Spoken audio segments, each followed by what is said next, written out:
All right, let's dive in. Welcome to our deep dive, everybody. Today, we're going to be looking at how relationships have changed over time. Yeah, Specifically, we're focusing on how traditional African values kind of bump up against modern U.S. culture.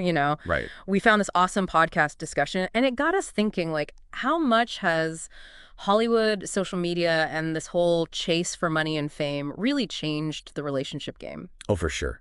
Big time. So let's rewind the clock, like way back to the 1950s. Imagine a world where relationships were all about duty and commitment. Yeah, working through the tough times, sticking together, not a lot of outside noise from the media or all that pressure we have today. Right, not like today, it was a different world. I wonder, was that kind of like how things were in traditional African cultures, Yeah. More focused on the long haul? Totally. That focus on those core values, it stayed strong for a long time, even through the 70s and into the 90s. Wow. And I've been thinking a lot about the African concept of the village, that whole idea that families and communities rally around couples to support them. Oh, yeah, It's definitely. like a safety net, helping couples navigate life's ups and downs. So different from how things are evolving, even though things in the US were still, I guess, relatively traditional back then. Yeah, but you can see how things were already starting to shift. Mm. Even back then, it was less about that village mentality here, moving more towards like individual needs. Then bam! The 2000s hit and social media explodes. It's like everything changed overnight. Suddenly, it's not enough to be happy in your relationship. You got to show everyone how perfect it is. And that's got to be creating some unrealistic expectations, right? Making people compare themselves to like these curated images of relationships. I don't know. It's a lot. I know. Then you have Hollywood throwing fuel on the fire. They start glorifying fame and fortune. Like, that's the ultimate goal. Absolutely. Public image becomes like more important than real intimacy. You're not just living your life, you're performing it for the world. And let's not forget about this soft life everyone's talking about. Oh, yeah. That whole idea of a life without struggle, all comfort and luxury. And it seems like a lot of times it's tied to money and possessions. Right. It's almost like a status symbol now. Like you made it if you're living that soft life. And I think that's where we see the big clash between African values and like what's happening Right. here. Absolutely. Like in many African cultures, respect, family, hard work, those are the things that really matter, not this like instant gratification, gotta have it all now mentality. Yeah, it's a completely different mindset. And then you look at celebrities, right? Like take Diddy, for example. This guy's a music icon, but his personal life, it's always in the headlines. And it just seems like in Hollywood, power and image trump everything else. It's true. And, with social media, it just amplifies it all. Makes it seem like, hey, if you want to be famous, you got to compromise your values. But that's so different from the values you see in many African cultures. Totally. It's like two different worlds colliding. So I've got to ask, when did money become the make or break factor in relationships? It's like the narrative shifted from building a life together to securing the bag no matter what. It's a good question. I mean, don't get me wrong. Money's important. Oh, yeah. It helps you take care of your family, be a part of your community, but it's not the foundation. Right. Real strength in a relationship comes from those shared values, working hard together, supporting each other, building something that lasts. It's not about chasing after quick riches. But these days, it's like everyone's flashing their cash on social media, equating love with expensive gifts and fancy dates. Right. And that's just not real. It's like we've all bought into this idea that if you're not rolling in dough, your relationship's not worth anything. And that's such a dangerous message. Yeah. It undermines everything that makes a relationship strong. It's like trying to build a house on sand. It might look good for a minute, but it's going to crumble. So where do we go from here? We've got these traditional African values, which are all about family, community, responsibility. And then we've got this American ideal of individual freedom, which is awesome, but sometimes it feels like it comes at the expense of everything else. It's tricky, right? Can we find a way to blend the best of both worlds? That's the million-dollar question. And, a lot of people are wrestling with that, trying to figure it out. It's like, can we have freedom without losing that sense of connection and responsibility? I think the key is finding a balance. Mm. And that's what we're going to explore next. It's interesting. We're not just talking about a clash between cultures here. We're talking about values. And that's something everyone can relate to, right? Absolutely. I mean, we all want love, respect, a sense of belonging in our relationships. Right. Doesn't matter where you come from. Exactly. But like how we express those things, what we prioritize, That's where things get tricky. It is. And that's where those cultural differences can really come into play. Which brings us back to that whole balance thing. Can we have both? Like hold on to those strong family ties, that sense of responsibility, but still have room for individual freedom. You know, I don't think it's about choosing one over the other. It's more about recognizing that both sides have something valuable to offer.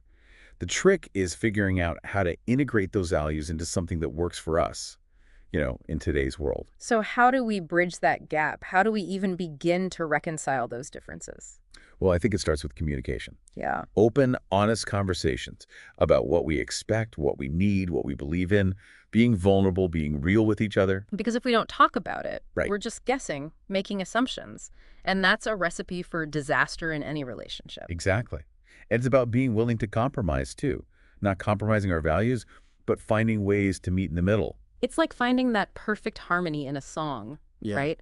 Two different voices coming together to create something beautiful. Love that analogy. And remember, relationships are a journey, not a finish line. It takes constant work. You got to adapt. You got to grow together. It's not always easy, but it's so worth it. Sometimes I think we just need to zoom out a little. Mm-hmm. Remember why we're in this relationship in the first place. What brought us together? What do we share? Yeah. It's so easy to get caught up in the day-to-day stuff and lose sight of the big picture. Right. But those shared values, that's the foundation. And that's what will get us through the tough times. Absolutely. It's not just about feeling good all the time. It's about building something that lasts, something that has meaning. Building a life together based on trust, respect, shared goals. Those things never go out of style no matter what's happening in the world around us. Exactly. Those are the values that will help us navigate all the craziness and come out stronger on the other side. And I'm thinking about all our listeners out there going through their own journeys. What are they taking away from this? What's resonating with them? Yeah, this isn't just some abstract concept. This is real life. This is about our lives, our relationships, what we want for the future. And it's a reminder that we're not alone in this. We're all trying to figure it out together. We are. We're all looking for connection, for meaning. It's a universal human thing. It really is. It's easy to get caught up in the differences and feel like we're drifting apart. But maybe by talking about it, by trying to understand each other's perspectives, we can actually start to bridge those gaps. Yeah, I think you're right. That's where real connection starts. With understanding and empathy, recognizing that we're all human, we all want the same things, even if we go about it in different ways. That's a great point. And it's something to keep in mind as we wrap up this deep dive. So as we're getting ready to sign off, what's the one big takeaway you want our listeners to remember? Love isn't just a feeling. It's not a destination you reach. It's a journey.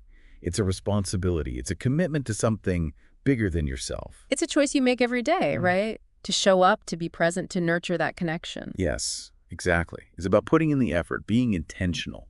So as you go about your day, as you navigate your own relationships, I want you to think about this. What parts of those traditional African values really speak to you? How can you bring those values, respect, responsibility, community, how can you bring those into your own life, your own relationships? Because those values, they've stood the test of time for a reason. They're like a blueprint for building strong, resilient, fulfilling relationships. And maybe, just maybe, by weaving those threads into our modern lives, we can create something even more beautiful, more meaningful, something that will last. I like that.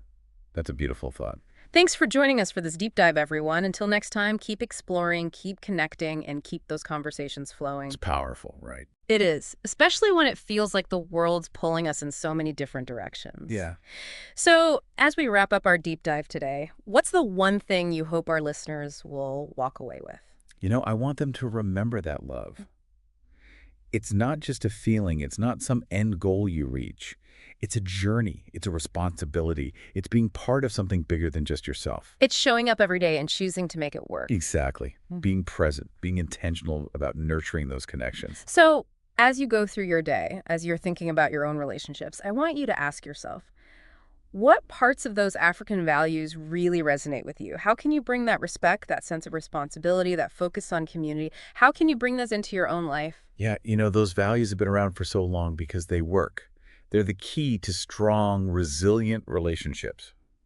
Relationships that can really go the distance. And maybe, just maybe, if we weave those values into our lives today, we can create something even more beautiful, even more meaningful, something that will last. I love that. That's a great way to put it. Well, thanks for joining us on this deep dive, everyone. Until next time, keep exploring, keep connecting, and keep those conversations going.